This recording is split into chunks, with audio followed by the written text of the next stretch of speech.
น้อมน้อมแด่พระผู้มีพระเจ้าผู้ไกลจากกิเลสตรัสรู้ชอบได้ด้วยพระองค์เองขอถวายเคารพพระเดชพระคุณหลวงพ่อวีระศิลาโชนโตขอการคณะสงฆ์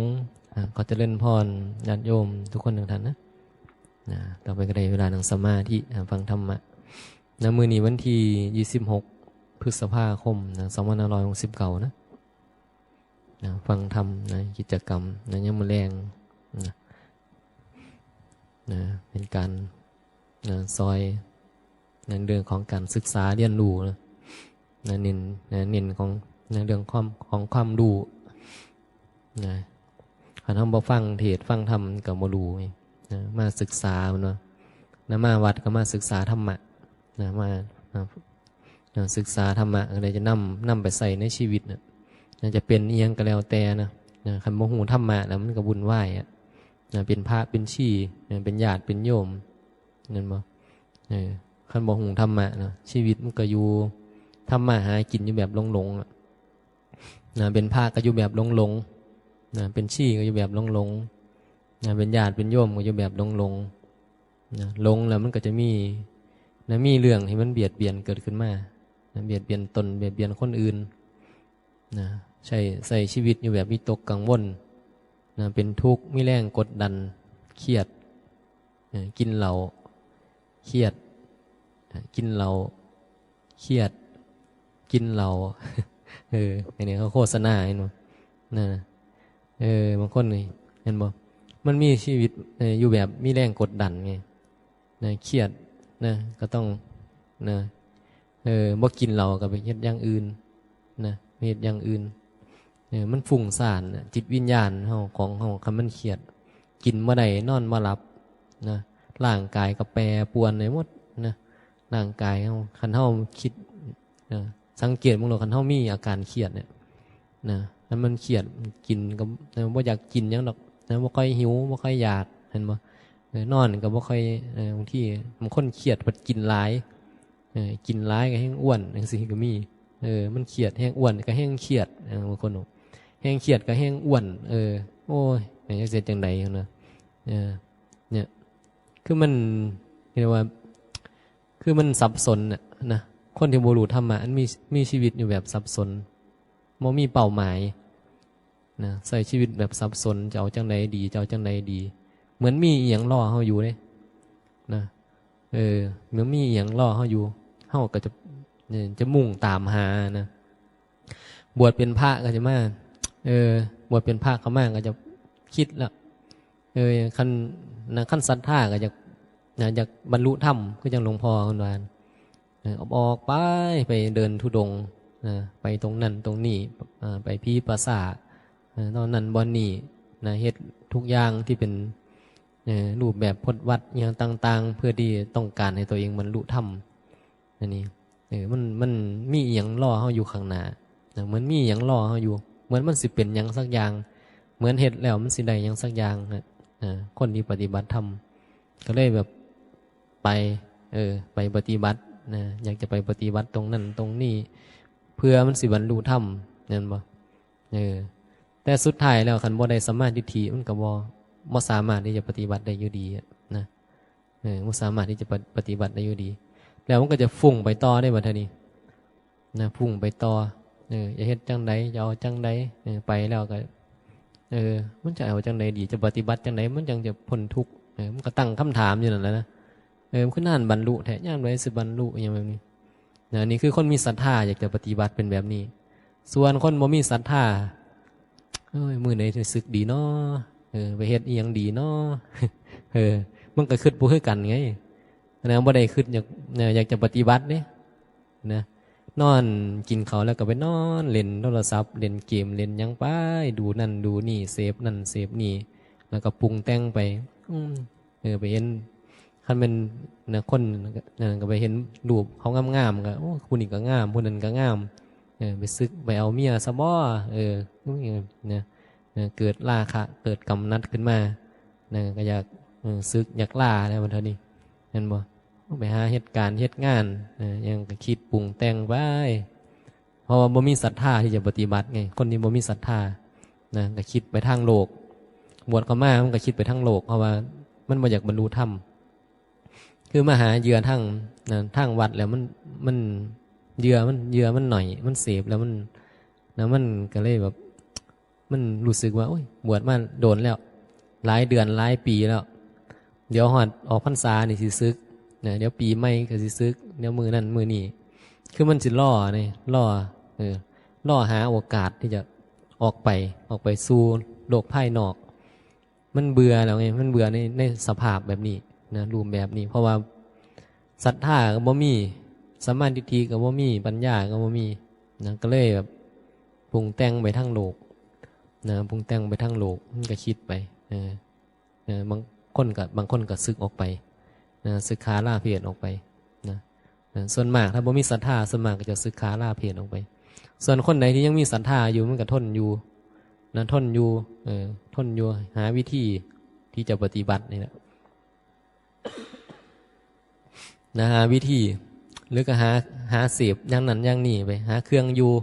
เฮ็ดนั่นเฮ็ดนี่นะใส่เรียกว่าอุบายหาอุบายวิธีที่จะนั้นหลอกล่อตัวเองนะเบี่ยงเบนอารมณ์มันนะเบี่ยงเบนอารมณ์เบี่ยงเบนความรู้สึกพอให้มันพออยู่ได้นะเบื้องนั้นเบื้องนี้เสพนั่นเสพนี่เฮ็ดนั่นเฮ็ดนี่ไปแล้วมันก็จะบ่มีเรื่องของการปฏิบัติภาวนาเพราะว่าเฮาบ่ได้สัมมาทิฏฐินะสัมมาทิฏฐิบ่เกิดมันก็จะภาวนาบ่ได้นะไปนั่นไปนี่หาวิธีเรียกว่าหาวิธีเฮ็ดให้ของอยู่ได้อันนี้มันเกิดมาจากตัวผู้ว่าเองนะเล่าเรื่องของตัวเองให้ฟังนะบ่ได้เว้าเรื่องผู้อื่นเว้าเรื่องตัวเองให้ฟังว่าเนี่ยศรัทธามันหน่อยมาบวชใหม่ศรัทธามันหน่อยก็อยากซึกไงจะได้นำใบมีดโกนนะกองหนึ่งมีอยู่หาใบกันนับไปเดือนนี้ใบหนึ่ง2 เดือนเดือนที่2 เดือนที่3 เดือนที่4 เดือนที่5กันนับไปครบ5 ใบแล้วเมื่อกี้ตอนที่เขานับเริ่มนับมันอยากซึกมันบ่มาหอด5 ใบก็ไม่เราไปอยากซึกดอกมันลืมมาจากของนับใบมีดโกนนับได้มา2 เดือนที่3ที่4ก็เลยไปเนี่ยมันไปคิดเรื่องใหม่แล้วอันเก่ามันดับไปแล้วไงมันปรุงแต่งในตอนเดือน1 2 เดือนนะตอนโกนหัวใหม่ๆนะก็เลยลืมแต่เมื่อคืนต่อเรื่องใหม่อีกวันนี้เดี๋ยวปีใหม่เดี๋ยวสงกรานต์ยังก็ว่าไปนะอยู่ว่าเป็นแต่อยู่นะเห็นตัวเองเนี่ยว่าเป็นแต่อยู่น้ำหลวงพ่อบวชเข้ามาเดือนหนึ่งก็อยู่น้ำพันในเดือนหนึ่งนะก็ว่าเป็นแต่อยู่อึดอัดอยากสึกอยากไปนะมันมีความรู้สึกว่าอยากสึกแต่ว่ารู้ว่าเป็นยังมันคือบ่สึกพอว่านะมานึกถึงความตั้งใจของไงนะตอนอยู่ทางโลกก็ว่าจะของทุกข์ยากลำบากนะบอกว่าจะของคือทุกข์ยากลำบากนะเขามาอยู่ทางถ้ำนะคิดว่ามันสิสบายมันกระทุกข์ยากลำบากเพราะว่ากิเลสมันหนากระโบหูหรอกแต่ว่ากิเลสมันหนาเราคือสิถอยไว้ไอ้สินะคือสิแบบคือสิเป็นคนแบบนะคือแบบคนอ่อนแอเนี่ยนะบ่มีความอดทนเนี่ยนะเรื่องซ้ำนี่ทำงานมันยังทุกข์กว่านี้หลายเท่านะไปทำมาหากินนะมันทุกข์กว่านี้หลายเท่านะไอ้มาบวชแบบนะทุกข์เพราะไอ้ความคิดนึกปรุงแต่งเนี่ยนะเวียกงานมันบ่ได้ทุกข์เท่าไหร่ดอกมันบ่ได้หลายซ้ำไปเฮ็ดอยู่ข้างนอกไงนะเข้าไปเฮ็ดงานอยู่ข้างนอกนี่โอ้หาเงินหาทองเดือนบางเดือนบ่ได้พักบ่ได้หยุดนะหาเงินเสาร์อาทิตย์บ่มีสิได้หยุดนะทำบ่เคยได้พักนะบางเดือนนะเพราะอยากได้เงินเขาไงถึงเขาว่าบังคับก็ไปขอเขาเฮ็ดนะความอยากได้ความอยากมีได้มานะก็มากินมาใส่นะบริหารจัดการบ่เก่งมันก็หมดไปหายไปนะมันก็ได้ซ้ำได้กินได้ใส่นะมีเก็บไว้ก็บ่หลายมันแล้วก็มานึกถึงว่าเฮาก็ขี้ลายแท้นะบวชเข้ามาซ้ำนี้ก็อยากสึกละนะอยากจะไปแล้วนะจิตวิญญาณนะมันสับสนไงคือคนคันบ่ได้สมาธิมันเป็นทุกคนน่ะมันสับสนมาว่าผู้ใดมันสับสนนะเป็นพระเป็นชีไม่ชีเฒ่าๆก็ยังสึกเลยนะหลวงตาเฒ่าๆอย่าคิดว่าสิอยู่รอดนะคิดว่าเนี่ยมาบวชตอนเฒ่าๆนะหลวงตาหลายหลวงตาแล้วมาอยู่นำบางคนเนี่ยส่งคือนะหลวงพ่อนึงที่นึกว่าแซวหลวงตาคงคืออยากจะหนีผ่านเห็นว่านะอยากจะหนีผ่านสุดท้ายก็เป็นแค่นิทาน เป็นแค่เรื่องเล่าไงหลวงตาก็ซื้อออกไปไปสู่ชีวิตทางโลกอยู่คือเก่านะ แต่ไม่ชี้เฒ่าๆก็หลายคนตั้งใจมาบางคนก็ยังบ่เฒ่าปานใดดอกยังหนุ่มยังสาวก็มีฟังเทศน์หลวงพ่อแล้วโอ้ยสิไปนิพพานนะอยากไปนิพพานนะสุดท้ายก็เป็นแค่เรื่องเล่าเป็นแค่นิทานไปเห็นบ่สุดท้ายก็ตายเพราะกิเลสนะตายเพราะความสู่มันบ่ไหวอ่ะนะทิศหลายทิศนะทิศนุ่มทิศเฒ่าทิศแก่มีหมดละทิศน้อยๆทิศใหญ่ๆก็มีก็เว้านะก็มีแต่ผู้จะไปนิพพานนะมาอยู่นี่ก็เห็นนั่นทิศนั้นทิศนี้ก็ส่งคือสุคนนั่นแหละเฮากับผู้นึงละคือส่งคือนะขั้นบ่ขั้นมันบ่สุยก่อนนั่นบ่ซั่นนะให้มันส่งคือมันส่งคือแต่ว่าส่งคือบังไฟนี่มันสู้นะมันบ่ขึ้นให้มีแต่คือซื้อแบกบังมาโอ้คือเดี๋ยวสันงามคือยังเดียวสันเอาไปจูดบังดูสันจวดอยู่ตั้งอยู่ในค่าอาหารเราไปทั้งใดนะตายค่าอาหารเห็นบ่ไอเฮาคือกันนะคือมันเป็นกตินะฟังมันเป็นคติครูบาอาจารย์มันว่านะบางหลวงปู่หลวงตาว่าโอ้ยหลวงตานั้นท่าน90เพิ่นยังศึกอยู่ซั่นนะก็แม่นความเพิ่นด้วยน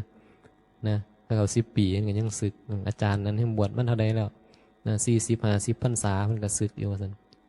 มันก็ถูกกันแหละนะผู้ใดบวชเข้ามาแล้วคันมันศรัทธามันบ่เข้มแข็งนะมันก็สุดท้ายกิเลสมันก็คือกิเลสมันโจมตีอยู่ตลอดไงมันบ่สนเนี่ยมันบ่สนหัวหล่นหัวเหน่งอิหยังดอกนะเจ้าสิบวชมาโดนบวชโดนจนหัวล้านบ่เหลือผมจักเสียนก็คือเก่าหลวงปู่วันนึงบอกคักไปฟังเทศน์หลวงตาหลวงปู่ลาหลวงตาบัวนี่โอ้ยมันบวชเป็นเท่าซั่นว่าเบิ่งคิดเบิ่งเอ็นตามันสิรอดหรือบ่รอดนั่นนะมันเป็นเว้าคือเวลาผู้เฒ่าเนาะเว้าคักนี่นะเพิ่นเว้าแบบเหมือนดูถูกเฮานะดูถูกพานุ่มเน้นหน่อยแต่จริงๆแล้วคันเฮาฟังดีๆมันซอยกระตุ้นเฮานะฟังดีๆมันซอยกระตุ้นคำติคำเรียกว่าคำดูถูกบางทีมันก็เป็นแรงผลักดันนะคนบางคนนะให้แบบอยากละคำสบประมาทของคนนะ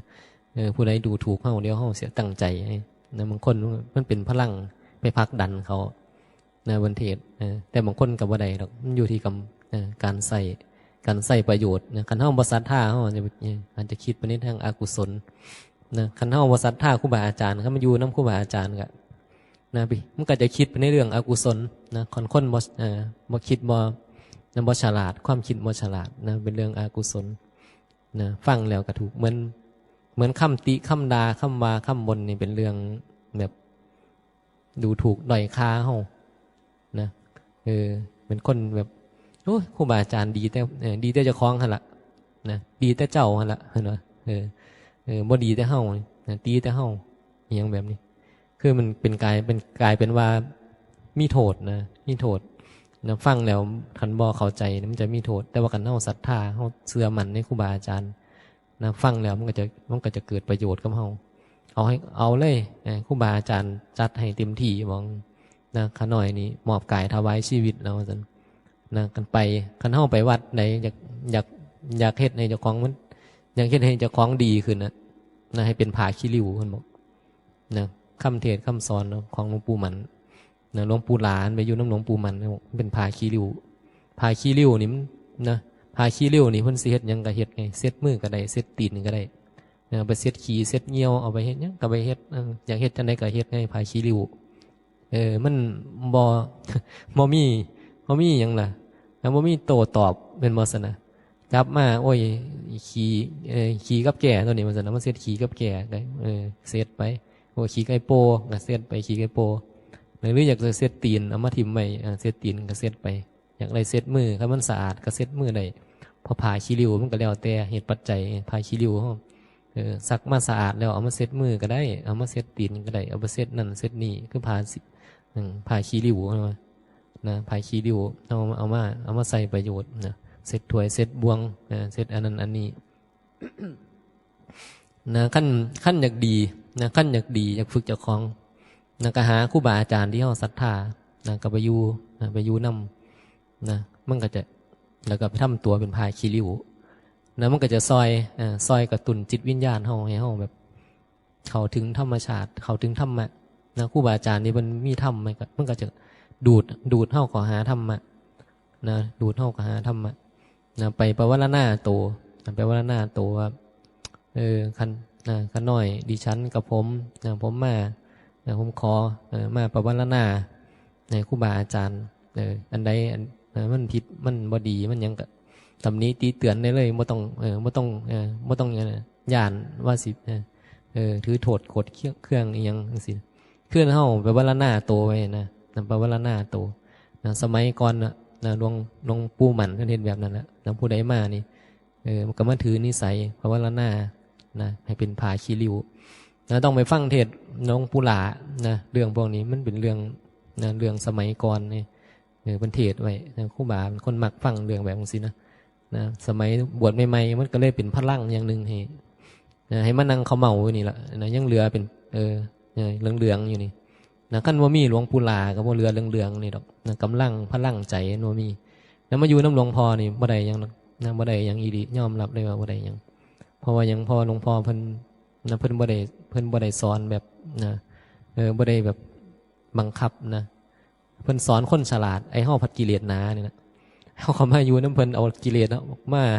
กิเลสบางอย่างหนามาอยู่น้ำเพิ่นมันก็เลยแบบฟังแล้วบ่ได้อีหยังนะไอ้ตัว นะตัวครูบาเองพ่อครูบาอยู่มาโดนนะศึกษาทำมาแล้วบางที่เฮากับบ่มีพลังอย่าไปมันบ่มีพลังอยากจะไปจัดการอยากจะไปบังคับคนอหย่างนะก็เลยบ่รับลูกศิษย์ไงยังครูบายังมาขอเป็นลูกศิษย์มาขอนิสัยกับโอ้จังใดอยู่ไปขอกับหลวงพ่อนะบ่รับยังบ่รับลูกศิษย์นะให้ตัวเองให้ตัวเองรับผิดชอบตัวเองให้มันได้กันนะอยู่นี่ไม่มีผู้ใดเป็นลูกศิษย์นะไม่มีผู้ใดบ่รับผู้ใดเป็นลูกศิษย์นะถึงจะเป็นจะได้เลื่อนขั้นเป็นพระอาจารย์ก็ตามนะก็ไม่ได้รับผู้ใดเป็นลูกศิษย์ไม่ได้คิดว่าจะไปไม่อยากจะไปบริหารจัดการผู้อื่นถือว่าเฮายังนะเป็นพระผู้น้อยอยู่พรรษา10ก็ตามมันนะถือว่าเฮายังเป็นพระผู้น้อยขอฝึกตัวเองให้มันดีกว่านี้เห็นบ่ก็สิทำหน้าที่เท่าที่มันเฮ็ดได้นะบางสิ่งบางอย่างก็ทำนะทำหน้าที่เราที่ใดบางที่บางอย่างมันเกี่ยวข้องกับการเป็นอยู่นี่แหละนะก็บอกแค่เท่าที่มันจำเป็นนั่นบ่จำเป็นเฮ็ดนั่นเฮ็ดนี่จัดการนั่นอันนี้อันนั้นอันนี้เรื่องนั้นเรื่องนี้นะเรื่อง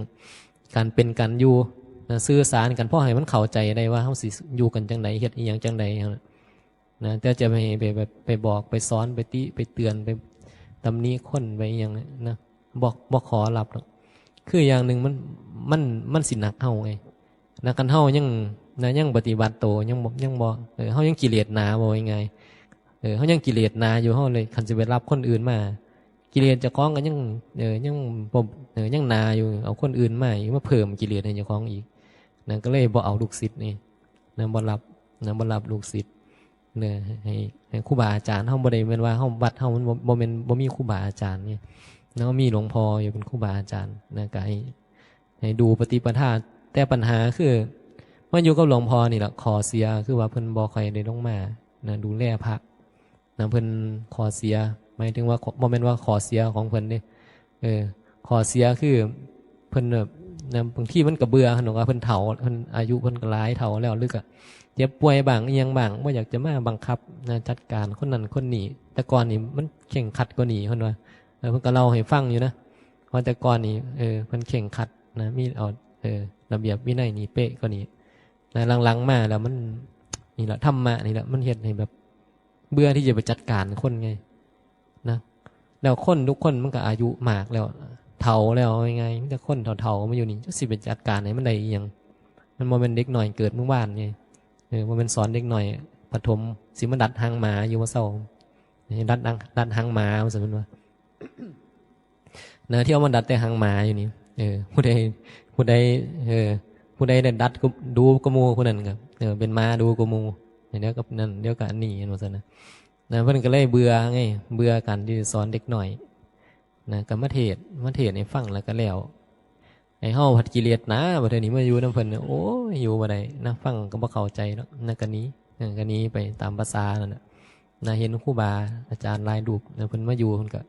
พะโวเพเวจนเพิ่งพอแซวในเฮากับผู้หนึงน่ะผ่านมานะก็พาพะโวเพเวเป็นผีบ่มีสารมาคือกันนั่นแหละนะก็เข้าใจไงเข้าใจคนทุกคนนั่นนะเป็นปรัสนามาขี้เหือนนั่นนะก็เฮาเนี่ยคือมันผ่านเรื่องโง่ๆมาทั้งหมดนะบ่มีผู้ใดจะมาฮอดฉลาดเลยบางคนน่ะเขาอาจจะมาฉลาดเลยก็มีแต่ว่าเฮาบ่เป็นแบบนั้นนั่นโดยตัวเฮามันกิเลสหนาเฮาก็เลยแบบผ่านแต่เรื่องโง่ๆมาไอ้เรื่องโง่ๆก็เฮ็ดมาตอนเป็นพระ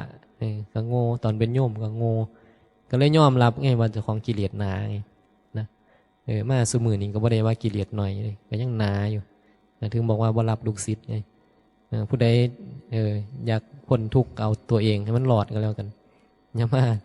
มาคิดต่อว่าสิเอาให้ครูบาอาจารย์เอากิเลสกันหน่อยออกซอยแน่เด้อว่าซั่นเอาออกซอยบ่ได้เด้นะคันอยากเอาออกเอาเองไงนะยังมากก็ได้มาแต่มาเว้าให้ฟังซำนี่แหละนะเรียกว่ามายกธรรมะขึ้นพูดขึ้นแสดงให้เฮาได้พิจารณาเอาเองนะเฮาก็ไปเฮ็ดเอาเองนะตัวครูบาตัวอาตมาเฮ็ดจังไดก็ก็เว้าจังสั่นนะเฮาเป็นจังไดก็เว้าออกมาจากใจเจ้าของนะเว้าออกมาจากจิตจากใจนะเคยเฮ็ดแบบใดก็เว้าออกมาแบบนั้นนะบ่มีหรอกบ่มีเอาในหนังสือถึงจะมีคำพูดในหนังสือบ้างบัญญัติบ้างกับบ่ได้แบบคือมันบ่ได้จำเป็นขนาดนั้นนี่พอมาพิจารณาดีๆการเว้าอย่างที่มันเป็นบัญญัติใช่มันอาจจะเป็นดึงดูดคนที่เขาเป็นนักเรียนนะเขาชอบพระไตรปิฎกชอบหนังสือพุทธวจนะพูดหนังสือพระธรรมคำสอนพุทธพจน์อย่างแบบนี้นะมันอาจจะดึงดูดเขาได้นะแต่เขามองว่ามันไม่ได้จำเป็นขนาดนั้นหรอกถ้าเขาจะปฏิบัติจริงๆนะเขาไม่ต้องไปเกี่ยวกับหนังสือหรอกนะวัดกันที่ความจริงไปเลยเฮ็ดใดก็ว่าใดเฮ็ดบ่ใดก็ว่าบ่ใดแค่นั้นแหละกิเลสยังหนาอยู่ก็ว่ากิเลสยังหนาอยู่กิเลสหน่อยลงกับอันนี้ก็แล้วแต่นะมันสิหน่อยสิหลายแต่ว่ากับหูจักเจ้าของอยู่ไงว่ากิเลสยังหนาอยู่ไม่ได้ว่าโอ้ยบวชมาเป็นอาจารย์แล้วกิเลสนี่เบิดเราบ่เรือแล้วว่าซั่นบ่แม่นบ่เบิดไงยังหนาก็เลยแบบคันจะรักษาผู้อื่นถ้าเป็นหมอกับหมอยังเรียนบ่จบนะรักษาผู้อื่นก็สิรักษาได้เฉพาะโรคที่มันบ่หนักหนาโรคที่มันโรคที่มันบ่เป็นหลายเอายาพาราให้กินจังซี่เป็นไข้เป็นหวัดจังซี่สิให้ไปผ่าตัดสิให้ไปเฮ็ดอีหยังที่มันโรคที่มันหนักๆเฮ็ดบ่ให้บ่ได้นะก็ไปรับผิดชอบตัวเองทุกคนนะคือมาอยู่ก็เลยให้ทุกคนมีความรับผิดชอบเอาเองจะบ่ไปแทรกแซงคนเพราะว่านึงมันหนักเฮาเชื่อว่าคันเฮาไปจัดการคนนี้มันสิหนักเฮาทันทีเลยนะเฮาเป็นอาจารย์คนนี้คันบ่เก่งดีเป็นอาจารย์คนบ่ได้นะคันบ่หนักแน่นอีหลีมันเป็นเรียกว่าเป็นผู้นำเป็นอาจารย์เป็นที่พึ่งของคนอื่นบ่ได้หรอกคันเฮาจิตวิญญาณเฮาบ่หนักแน่นแล้วมันสิแบกนะถึงบอกว่าทำไมวัดสังคุยบ่มีหัวหน้าไม่ชี้บ่มีหัวหน้าไม่ชี้บ่มีเจ้าหน้าที่แบบเป็นหัวหน้าแก่งเป็นผู้ใหญ่ก็เพราะว่าสาเหตุนึงตรงนี้แหละที่ว่ามันรับผิดชอบภาระที่มันหนักบ่ไหวขนาดตัวอาตมาเองเนี่ยนะยังบ่อยากรับเลยไผสิยังมาแบกคนอื่นไว้บ่มันหนักนะมันแบกรับภาระให้คนจัดการอันนั้นอันนี้คือตัวเองเฮานี่ก็กิเลสบางอย่างหนาแล้วคือหลวงพ่อมันเคยตั้งนะตั้งหัวหน้าไม่ชี้นะตั้งเจ้าหน้าที่แบบมีตำแหน่งให้สุดท้ายมันตายหมดไงมันสิเป็นประสาทตาย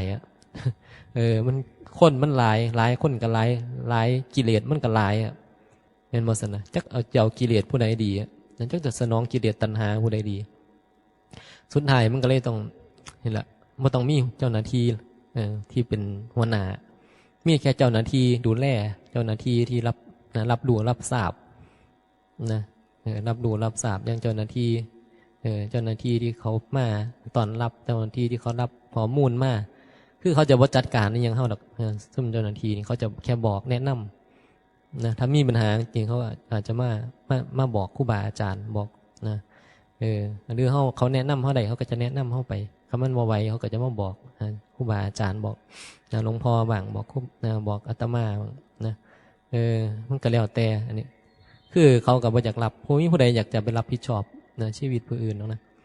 เฮาต้องรับผิดชอบตัวเฮาเองในการมาอยู่นำหมู่คณะเฮาคันเฮารับผิดชอบตัวเฮาบ่ดีมันก็เป็นภาระของหมู่แม่นบ่เป็นภาระยิ่งเฮาอยู่แล้วเฮาขาดความรับผิดชอบเฮาบ่มีระเบียบวินัยมันก็เฮ็ดให้ดูบ่ดีดูบ่เหมาะนะก็เป็นอย่างที่มันบ่สมควรนะแก่ตัวเองนะแล้วยิ่งเฮ็ดอย่างนะเห็นแก่ตัวแล้วมันก็จะกลายเป็นว่าเฮาเนี่ยมันจะเป็นที่รังเกียจของหมู่คณะมันจะเสียตัวเองแล้วก็มันเสียมิตรด้วยนะกัลยาณมิตรก็จะบ่มีนะ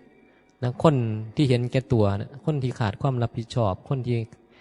ขาดความเห็นอกเห็นใจผู้อื่นนะบ่มีบ่มีอย่างไรนะบ่มีนะความรับผิดชอบต่อภารกิจหน้าที่หรือยังก็แล้วแต่นะมันขาดความนั่นตัวเองการฝึกฝนตัวเองนี่แหละแล้วมันก็จะกลายเป็นว่าเข้ามาอยู่นั่นก็จะเป็นการที่ว่ามาเอาเปรียบนะเอารัดเอาเปรียบนะเห็นแก่ตัวโดยที่บางครั้งบางที่นะเกิดจากสาเหตุยังขี้ข้านแบบนี้บ่ได้เจ็บบ่ได้ป่วยบ่ได้มีธุระอย่างแบบนี้ถ้ามันเป็นแบบนั้นก็จะกลายเป็นว่าเขาจะขาดมิตรไม่ตรีนะวันนี้นะเขาจะขาดกัลยาณมิตรนะคนดีเขาก็จะไม่จะคบนะคนดีเขาจะไม่จะคบเพราะว่ายังนะเพราะความเห็นแก่ตัวไงนะเพราะเขาเห็นเขาเป็นคนเห็นแก่ตัวมันก็อันตรายนะมันอันตรายเนี่ยเขาถึงบอกว่าต้องคนเขามันต้องรับผิดชอบตัวเขาเองนะอียังบริหารจัดการตัวเองได้ก็บริหารจัดการตัวเองไปนะควบคุมตัวเองนะฝึกตัวเองมันดีที่สุดอย่าให้คนอื่นไปฝึกนะคนอื่นฝึกนี่มันถูกเนาะมันถูกแล้วมันมีแรงกดดันจากการที่คนอื่นเขาไปติไปสอนเขานะมันมีแรงกดดันนะการเขาฝึกตัวเองเนี่ยมันไม่มีแรงกดดันจากไผสร้างกฎกติกาขึ้นมาแล้วก็มาฝึกตัวเองนะโดยอาศัยการสร้างกฎกติกาขึ้นมานะเขาอันใดนะเขาศึกษาเขาลำเลียนเขารู้มาเอามาปรับใส่กับตัวเองทุกอย่างมันเป็นประโยชน์นะข้อวัดปฏิบัติภารกิจหน้าที่ธรรมะคำสอนอย่างนึงเนี่ยเอามาปรับใส่กับชีวิตที่เขามีอยู่เนี่ยนะขั้นเขาฉลาดเขาก็นำมาใส่แล้วมันก็เป็นประโยชน์เป็นประโยชน์ต่อการเป็นอยู่ก่อนทุกข์ของเขานะเนี่ยมันก็เฮ็ดให้เขาอยู่แบบบ่มีแรงกดดันไง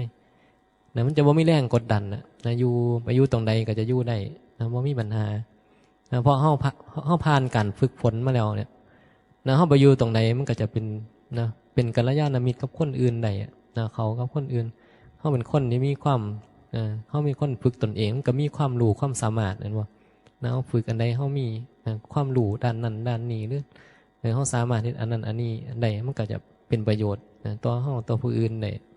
เนี่ยมันมีประโยชน์หมดนะคนที่ฝึกนะถึงว่ามีตัวผู้อื่นก็มีแก่ตนเองนะมันฝึกมามันถึกมันได้มาจากการฝึกนะอยู่ดีมันบ่เกิดขึ้นมาดอกคันเฮาบ่ฝึกนี่เฮาเกิดมานี่เฮาไปเบิ่งหมาธรรมชาติของเฮานี่บ่แตกต่างจากหมาคันเฮาบ่ศึกษาบ่ฝึกฝนมันก็สิหากินแล้วมันก็สินอนไปมือมันสิบ่มีการพัฒนายังไงเพราะว่าหมามันฝึกตัวเองบ่เป็นนะเฮาเปรียบเทียบเนี่ยบ่ได้เปรียบเทียบเพื่อที่จะไปด้อยค่าคนนะลองพิจารณาดีๆเอาบ่ได้เปรียบเทียบว่าโอ้ยเบาให้เฮาหรือเปล่าเบากระแทกแดกดันด้อยค่าเฮาหรือเปล่าคิดดูดีๆนะคิดดูดีๆนะความรู้สึกเฮาความรู้สึกแบบนี้นะตัวอาตมานะเป็นครูบาอาจารย์เนี่ยบ่เคยรู้สึกว่าจะไปด้อยค่าผู้ใดนะยิ่งเฮาศึกษาธรรมะเฮาเข้าใจคนเข้าใจความทุกข์ของคนดีคนที่เขาอยู่แบบทุกข์นี่เพราะว่าเขาขาดการศึกษาเขาขาดการฝึกฝนเนี่ยเขาขาดการฝึกฝนตนเองเขาบ่สามารถที่จะควบคุม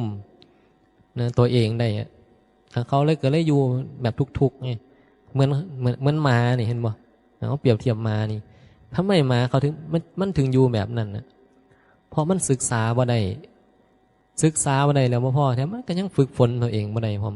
คันเขาบ่จับมันมาฝึกมันก็บ่ได้ได้มานี่นะบ่ได้บ่มีทางใดเห็นบ่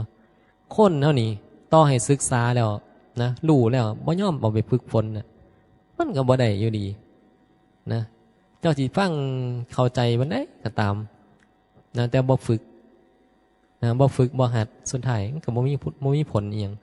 เรียนจบสูงๆได้แบบใบปริญญามา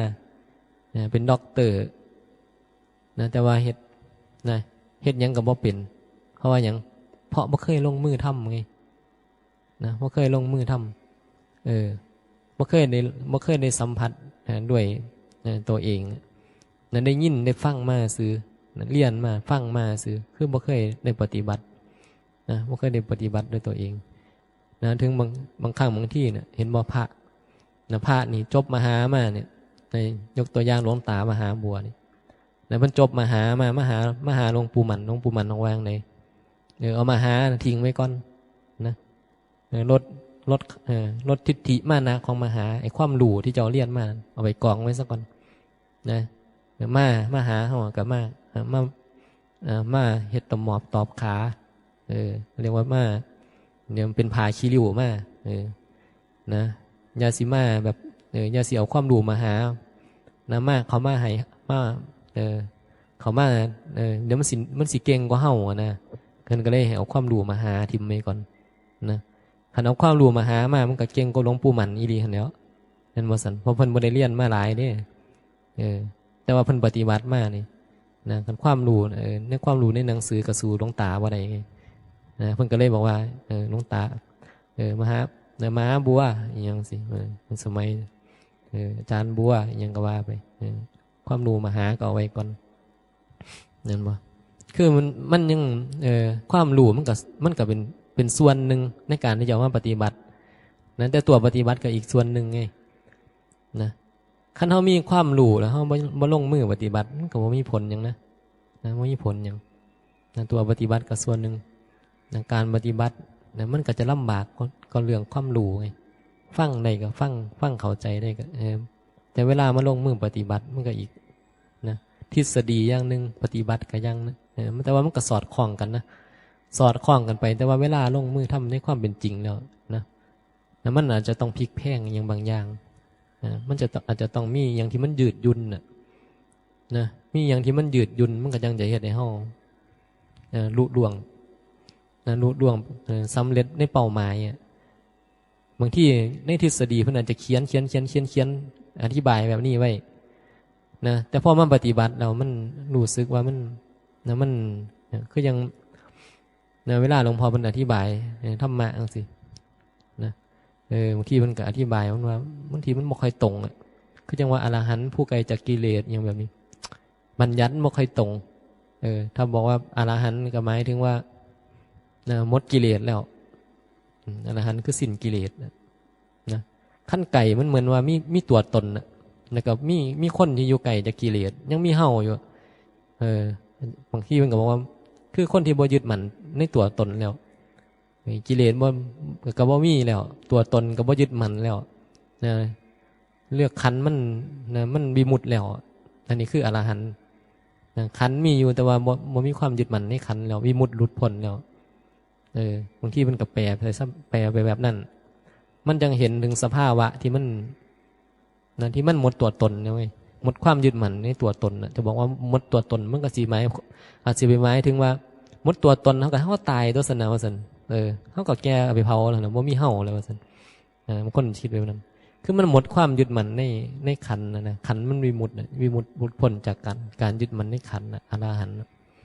มันก็เลยแบบบางทีเหมือนเฮาอธิบายบางทีบ่ตรงบ่ตรงแต่มันก็ตรงก็แล้วแต่เฮาสิอธิบายอีกนะจะบอกว่าอรหันต์ผู้ไกลจากกิเลสก็ได้ก็แล้วแต่การอธิบายคือมันพลิกแพลงไอ้เรื่องของบัญญัติเรื่องของซื่อแต่ว่าสภาวะมันพลิกแพลงบ่ได้หรอกสภาวะคือมันบ่ถูกแล้วอรหันต์ก็คือบ่ถูกจังได๋บ่ถูกเพราะมันหมดความยึดมั่นถือมั่นมันมีความยึดมั่นขันธ์มันวิมุตติจะบอกว่าขันธ์วิมุตตินะแค่นี้แล้วก็คือจบเลย วิมุตติหลุดพ้นแล้วไงขันธ์วิมุตติก็คือหลุดพ้นแล้วนะนั่นคืออรหันต์นี่นะมันมีความยึดมั่นแล้วนะในขันธ์นะบ่เหลืออุปทานขันธ์นะบ่มีอุปทานแล้วอุปทานคือความยึดมั่นนะบ่เหลือนะเนี่ยเห็นบ่เนี่ยมันก็มีความหมายให้อธิบายเยอะแยะมากมายแต่ว่าเวลามาปฏิบัติมันใช่ง่ายจังบ่เถอะนะก็เบิ่งไงมันบวชมาเป็น10 ปีมันลดลงในสำไหนกิเลสนะลดลงในสำไหนนะบางคนนี่เขาวัดมันเท่าใดปีแล้วนะเขาวัดมันเท่าใดปีไปถามมึงรู้คนที่เขาเข้าใจธรรมะก็ใช่อยู่มันลดลงนะแต่ว่ามันลดลงในสำไหนแล้วนะคำถามคือคำถามต่อมาเขาน้อยเข้าใจแล้วกิเลสแต่ก่อนเนี่ยโอ้โง่อีนะเข้าใจแล้วกิเลสมันลดลงได้อยู่แต่ก่อนนี่โอ้อีหยังก็เอาเรื่องอีหยังก็มีเรื่องเดี๋ยวก็น้อยใจเดี๋ยวก็จัดการคนนั้นคนนี้เห็นบ่นะซุมื้อนี่ก็ดีขึ้นแน่แล้วเนี่ยมันลดลงแน่อยู่ดีกว่าแต่ก่อนอยู่นะรู้สึกว่าตัวเองเปลี่ยนไปอยู่แต่ก่อนบ่ได้เด้ผู้ใดขัดใจบ่ได้นะมันขึ้นทันทีเลยนะขึ้นแล้วก็บ่เห็นพร้อมนะสิจัดการคนนั้นคนนี้กันปากก็เร็วคือหยังนี่ด่าไว้คือหยังนี่แต่ก่อนเห็นบ่หามมาเฮ็ดขัดใจนะ ขัดใจเนี่ยทันทีเลยล่ะจักผีจักหาจักปอบจักเปลี่ยนนะมาเห็นบ่ซั่นนะมาครบสุดนะบางคนเนี่ยมากินมันเนี่ยมันก็เปลี่ยนไปไงนะพอมันเข้าใจแล้วมันก็เริ่มเปลี่ยนไปก็เห็นอยู่หรอกว่ามันเปลี่ยนไปแต่ก็เห็นเลยว่ามันนะบางคนก็บอกโอ้มันยังหนาอยู่นะมันยังบ่เบิดง่ายๆก็ใช่ไงก็สมมันกับพระอรหันต์ก็เต็มอยู่ผู้ใดเข้าใจแล้วก็เบิดกิเลสเลยมันก็บ่อึดพระอรหันต์แล้วนั่นบ่ซั่นมันก็ต้องใส่เวลาในการที่จะละนะความยึดมั่นก็ฝึกเจริญอินทรีย์ไปเรื่อยๆนะเพราะว่าบ่มอินทรีย์ให้มันแก่โดยการโดยเวลานะฝึกไปเรื่อยๆคือต่างคนกับต่างอยากขั้นเข้าใจแล้วมันก็อยากจะฝึกตัวเองนะเจอเหตุการณ์เจอเรื่องเจอปัญหาอย่างมันก็เอามาศึกษานะมันมีอยู่แล้วชีวิตเฮานะอย่าคิดว่ามันจะบ่เจอปัญหานะยิ่งนะอยู่ในสังคมแต่ละคนมีกิเลสนะแต่ละคนมีกิเลสอยู่ในหัวใจนะแต่ละคนก็เรียกร้องตัวตนนะมันก็เรียกร้องในสิ่งที่ตัวเองต้องการนั่นบ่เรียกร้องในสิ่งตัวเองต้องการบางคนนี่ยังหนาก็เรียกร้องมากบ่เห็นบางคนก็เบาบางลงไปคนใดเขาเข้าใจคนใดเขาปฏิบัติมันก็เบาลงไปเรียกร้องการเรียกร้องมันก็ลดลงนำแรงความทุกข์จากการเรียกร้องมันก็ลดลงนำเนี่ยมันก็มีผลเกิดขึ้นเนี่ยเพราะเราศึกษาแล้วมันก็มีผลผลจากการศึกษามันก็เกิดขึ้นมาในจิตวิญญาณของเรานะมันก็เห็นในเป็นเรื่องปัจจัตตังยังว่าเรื่องแบบเป็นเรื่องปัจจัตตังคนใดเข้าใจได้นะกับปฏิบัติได้ก็จะพยายามที่จะฝึกตัวเองนะขันคนใดยังว่าเข้าใจอยู่มันก็บ่มีโมโหจักวิธีการปฏิบัตินะก็อยู่แบบหลงๆนะอยู่ไปนะบ่อยากบ่เข้าใจมันกับปฏิบัติบ่ได้แล้วก็มันก็จะบ่คิดปฏิบัตินะบ่คิดจะปฏิบัติเพราะมันบ่เข้าใจนี่แหละถึงคิดอยากจะปฏิบัติแต่มันก็ปฏิบัติบ่ได้นะมันก็สับสนนะมันก็ตั้งคำถามอยู่นั่นแหละจังไหนอีกมันคือเป็นแบบนั้นคือเป็นแบบนี้คือปฏิบัติแล้วมันมีอันนั้นอันนี้คือมันต้องมีคำถามขึ้นมานะคันเฮาบ่ได้สัมมาทิฏฐิมันจะมีคำถามขึ้นมาอยู่แล้วนะคนที่ยังบ่ได้สัมมาทิฏฐิมันจะมีคำถามอยู่ตลอดนะคำถามนั้นคำถามนี้แล้วมันจะต้องนั่นต้องนี่เฮ็ดแบบนั้นหรือเปล่าแบบนี้หรือเปล่าเฮ็ดถูกหรือเปล่าไม่ต้องถามว่าเฮ็ดถูกหรือเปล่าเนี่ยเป็นยังคือบอกว่าถ้าคำถามว่าเฮ็ดถูกหรือเปล่าเนี่ยคือคนบ่ได้สัมมาทิฏฐิก็ถามย้อนกลับอีกว่าผู้ใดกำลังเฮ็ดอยู่